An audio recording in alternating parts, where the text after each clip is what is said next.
Hello नमस्ते, मी Deepali Mrs पोजवलच्या आणखीन एका नवीन व्हिडिओमध्ये तुम्हा सगळ्यांचं खूप मनापासून स्वागत। आजचा व्हिडिओ खूप खास आणि इन्फॉर्मेटिव्ह असा असणार आहे। तर चला तर मग व्हिडिओला सुरुवात करूया। तर सगळ्यांचंच म्हणजे माझ्या बहिणी किंवा मैत्रिणी असतात ना, त्यांचा सगळ्यांचाच प्रॉब्लेम असतो। नवीन एखादा ड्रेस किंवा साडी घेतली किंवा एखादा पेटीकोट घेतला आपण साडीचा घालताना यूज करतो तो, तर त्याचा 100% 99.99% कलर जातो, म्हणजे जातो पेटीकोटचा किंवा एखादा कॉटन ड्रेस असेल किंवा रेयॉनचा जरी असला तरी त्याचा कलर थोडाफार जातोच, कोणताही फॅब्रिक असलं फक्त पॉलिस्टर सोडून।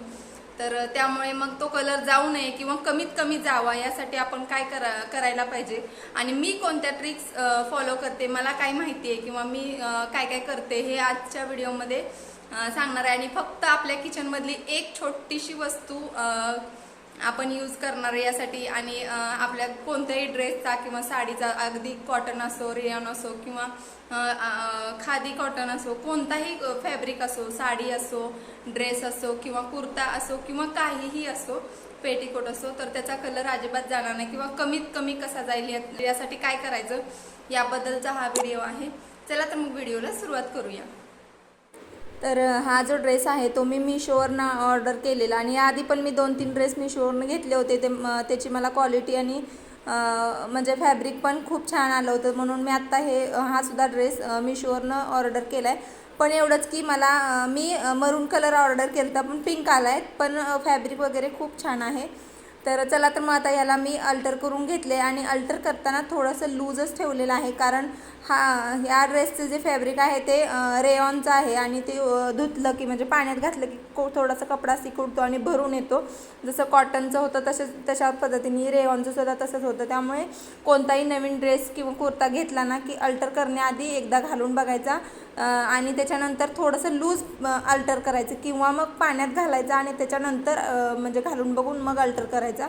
तर सगळ्यात आधी मी काय केलं, एका टपमध्ये कोमट पाणी घेतलं, थंड पाणी किंवा जास्त गरम पाणी घ्यायचं नाही, अगदी कोमट म्हणजे आपण बोट बुडवल्यानंतर आपल्याला एकदम नॉर्मल पाणी लागेल असं पाणी घ्यायचं। त्याच्यामध्ये आपल्या किचनमधली एक वस्तू छोटीशी, ती म्हणजे नमक। तर नमक तर सगळ्यांच्याच घरी असतं। 1 चमचा मीठ घातलेलं आहे मी एका ड्रेससाठी आणि पाणी जास्त पण घेण्याची गरज नाही, पाण्याचा अतिवापर टाळा।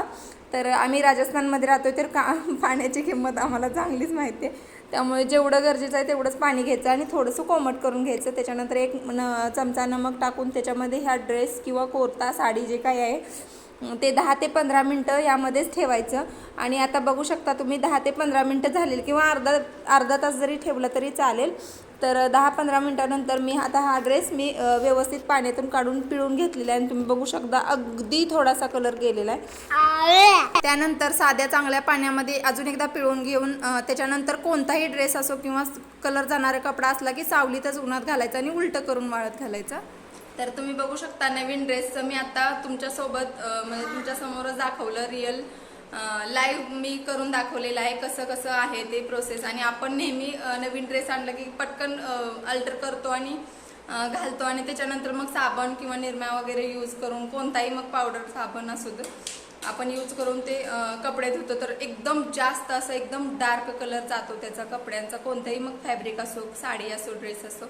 तर अशा पद्धतीने तुम्ही केलं तर तुम्ही किती त्याच्यानंतर कसंही धुतलं तरी कलर अजिबात जास्त जाणार नाही, अगदी थोडासा किंचितसा कलर सगळ्याच कपड्यांचा जातो। मग ते दुकानदार किंवा जे पण सेलर आहे ते किती पण गॅरंटी देऊ देत, कॉटन किंवा असं फॅब्रिक असतं ना त्याचा थोडासा कलर जातोच।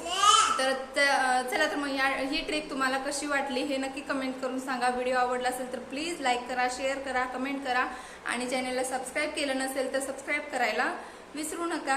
पुन्हा भेटूया अशाच एका छानशा व्हिडिओमध्ये, तोपर्यंत सगळ्यांनी काळजी घ्या। Bye bye.